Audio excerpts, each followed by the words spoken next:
Ходорковский, ну, мне про него известно только то, что он был основателем банка Минотеп, и наиболее известно то, что по делу ЮКОСа находится сейчас под следствием и сидит, собственно, в тюрьме. А как вы относитесь к нему лично и к процессу над ним? Лично я ко всем людям вообще отношусь благожелательно, а к людям, которые наказаны за какие-то их такие грехи именно по этичным соображениям, я отношусь крайне негативно. То есть я считаю, что если человек совершил какие-то экономические преступления, особенно которые совершали люди и другие тоже, то есть, в общем-то, в нефтянке это всем известны трансферные цены, все это как бы все этим занимались, но почему-то наказывают одного человека, публично его осуждают, а всех остальных как бы пытаются потянуть к законопослушному уровню. На ваш взгляд, изменилось ли что-нибудь? Если изменилось, то что в стране за 6 лет, прошедшие с момента ареста Ходорковского, Горбачева? Ну, во-первых, изменилась вся структура нефтяной промышленности нашей. Она стала в значительной степени контролироваться государством. Собственно, это, по-видимому, была цель процесса по ЮКОСу. Что у нас изменилось? Ну, пока свобод как бы у нас не убавилось. Как считали на Западе, то, что дело Ходорковского, оно очень связано с политическими свободами в России. То есть пока изменений фактических нет, ну, наверное, можно ожидать, что в перспективе, наверное, в течение ближайших 6 лет, наверное, они как-то будут ограничиваться. Может быть, они даже не будут ограничиваться, а людям будет давать понять, что лучше вести себя спокойно, не дергаться, и как бы, тогда будет более-менее все нормально. Если бы у вас была возможность лично общаться с Ходорковским, что бы вы ему пожелали? Ну, люблю людям желать то, что им больше всего не хватает. Я ему желаю свободы. Это самая большая ценность человеческая. Ну, чтобы у него все было хорошо. Спасибо. Что вы знаете о Ходорковском? Его посадили. Как вы относитесь к нему лично и к процессу? Честно говоря, никак не отношусь. Вообще нет. Что вы знаете о Михаиле Ходорковском? Он владел ЮКОСом, Минотепом, и его посадили. Как вы относитесь к нему лично и к процессу над ним в целом? К людям, которые его посадили, отношусь тоже, чем к нему, потому что он сделал. На ваш взгляд, что изменилось в стране с момента того, что 10 лет назад?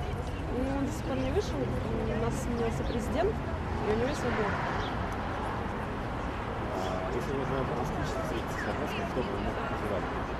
Чтобы он вышел и начал вести свой блог. Мы знаем, что он был бизнесменом, и сейчас он сидит.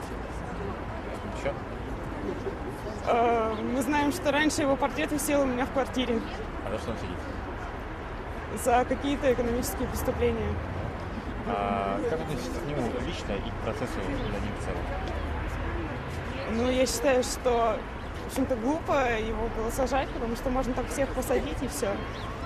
6 лет назад я была слишком маленькой и ничего не помню. Ну а сейчас как вам нравится, что происходит? Сейчас нам никак не нравится, что происходит. Если у вас была возможность лично встретиться с Ходорковским, что бы вы ему пожелали? Я бы пожелала ему здоровья и терпения. Хорошо, спасибо. Я помню момент, когда 6 лет назад арестовали Ходорковского и Рапопорта Толмачева, и уже тогда казалось, что это будет некий водораздел, и можно будет делить историю страны на до и после. В общем, сейчас, по прошествии 6 лет, становится понятно, что действительно так и произошло. Мы можем говорить о том, что если суды и СМИ потеряли независимость еще до ареста, то оппозиция и некоммерческие организации фактически исчезли после этого. Мне кажется, что весь процесс имеет мало общего с справедливостью и с законностью. И хотелось бы пожелать Михаилу Борисовичу Ходорковскому справедливости и, как следствие, скорейшего освобождения. О Ходорковском знаю немного. Это олигарх бывший, который ныне заключенный. Вот. И, в общем-то, все. То есть, он когда-то владел ЮКОСом, нефтяной компанией. Больше, пожалуй, ничего и не знаю. Когда его только арестовали, ну, скажем, на примере Березовского, да, мне казалось, что это некое показательное выступление, которое вот-вот закончится, и вот в течение 2 лет, пока шел судебный процесс, я, в общем, так и думал, что сейчас это все закончится, Ходорковский уедет к Березовскому, они там воссоединятся, все будет хорошо. Но потом вынесли приговор, И, собственно, на этом закончилось мое слежение за процессом. Вот. Я, в общем, все меньше и меньше стал смотреть телевизор, потом его вообще подарил друзьям на дачу, и с тех пор телевизор вообще не смотрел. Пожалуй, все. Я бы ему пожелал в первую очередь поскорее выйти, потому что очевидно, что, скажем, даже если он совершил те преступления, о которых говорится, да, налогообложение там и так далее, то, ну, возможно, они тяжкие, но сидеть за это в тюрьме и, скажем, почти 10 лет, да, ну, это довольно серьезный срок для человека, который, ну, он же не преступник, который там кого-то убивал, да, и так далее, то есть, а 10 лет в тюрьме, ну, это прилично. Что вы знаете о Ходорковском? На момент того, как все случилось 6 лет назад, для меня Михаил Борисович был одним из самых уважаемых людей в России. Без относительно того, как на самом деле был устроен ЮКОС и какие имели место вещи, действительно, о которых потом шла речь в судах, в СМИ и так далее. Его роль в формировании цивилизованного бизнеса здесь и в формировании, что самое главное, потребности в цивилизованности бизнеса. Именно в тех слоях, которые завтра станут менеджерами, завтра, послезавтра, оно было, в принципе, неоценимо. То есть, если даже абстрагироваться от того, что действительно в деле ЮКОС существует масса вещей, в которых ЮКОС виноват сам, именно массовое влияние этой фигуры, я думаю, что в области экономики за историю Новой России это была самой сильной фигурой. И именно положительной фигурой. А как относитесь к процессу над ним? Я считаю, что это неуемное проявление русского характера рядом вполне конкретных людей, чьи имена, в принципе, те, кому нужно, знают.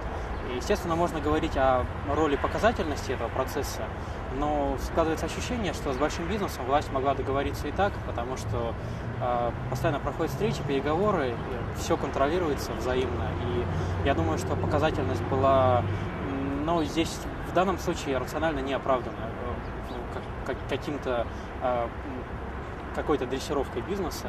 Я думаю, что просто люди, которые пришли к власти и пытались сломать, и в итоге сломали стратегию, которая была им положена на стол, они вот действительно неуемно пытались показать, что теперь они главные. Что, на ваш взгляд, изменилось в стране за 6 лет, прошедших с момента его ареста?